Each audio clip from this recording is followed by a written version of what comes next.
right, we're here with Vadim Kornilov. Vadim, I know you represent Dmitry Bivol. Can you give us a little update? We know he's fighting in October. Any update against who? Yeah, he'll be the co-main event in Chicago, October 12th on the Usyk card. Be live on DAZN. Finalizing an opponent now. There's a couple options, and I think the next couple of days we should have a final. We just talked to Eddie about it. So the light heavyweight division has been pretty crazy. We saw that upset of John Pascal and Marcus Brown. What did you think of that fight? We were waiting for Marcus Brown to win, and we were supposed to fight him. I mean, we were hoping he'd be the next fight, and he's been the interim champion, basically the mandatory for Dmitri's belt for about a year. And then, you know, they take this fight and they lose. It was disappointing to us, to be honest with you. Now we're stuck, and actually it's been really tough to try to find a real good, sturdy opponent for Bivol.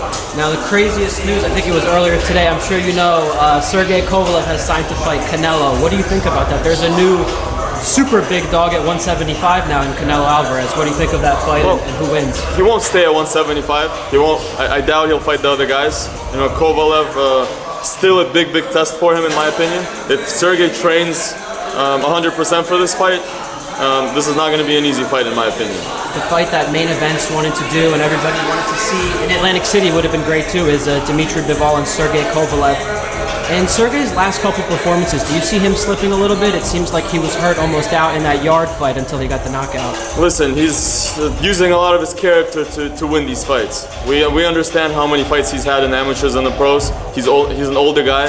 You know, these guys, the fighters don't last forever. I mean, and many of them just begin to diminish a little bit. And Sergey is definitely experiencing a little bit of that. But you know, he's a warrior. He can come out of anything. That's what he's proven in the last fights. But at the end of the day, I mean, that's the only negative for that fight, and that's why Canelo wants to fight him at 175 even, being the much smaller guy. I believe that you know, they're hoping that Sergey is getting older, which will definitely play a factor. Now another big fight happening next month also is Alexander Gvozdyk, and he's fighting against Beterbiev. What do you think of that fight? Very excited about that. You know, and I have a lot of respect for both guys, and my respect is growing even more that they took and are fighting each other, because that's a huge 50-50. You know, and both are punchers. It'll be very interesting. Very interesting. From talking with Dmitry, who does he want to fight the most? He wanted Sergey Kovalev because he's the biggest name, and now again, like with all that's happening, it'll probably be less and less meaningful to do that fight.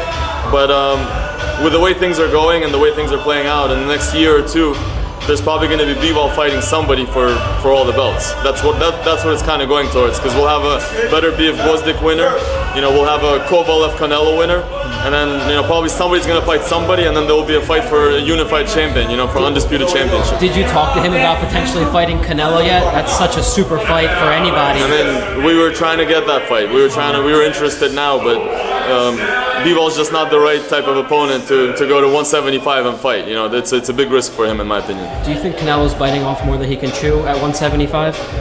Definitely. Okay. But with Kovalev, I think they're a smart team, and I think they're minimizing their risks. I mean, he's legendary. He wants to make history by getting another belt in another division. But you know, he has a good chance with Kovalev. What do you think about Alexander Usyk going up to heavyweight potentially? How do you think he's going to do there? It's just he's just a great boxer. You know, he's so good that he can really go into any division and stay very good. You know what I mean? It's like one of those pound for pound fighters that are able to move down and up and do well everywhere, kind of like Pacquiao. You know, he can be compared to those fighters. He's great, and I like his fighting style. Last question, I don't want to hold you up. Vasyl Lomachenko just fought. What do you think of his performance, part one? And then part two is, how do you think he would match up with Devin Haney, who fights tonight? I was there in London. We had Povetkin fighting there, and listen, Lomachenko, you know, some people are actually beginning to say that, you know, he's slowing down. He should have looked better. But to me, every time I see him fight, it's amazing. You know, him and his father. You know, I give a lot of credit to his father and to him, but they're great. You know, they're great. They're a pleasure to watch for a real, you know, for somebody who understands boxing. Those are the types of fights that I like to watch, and you know, can't keep my eyes off the fight. Awesome. Thank you so much, Vadim. Thank you.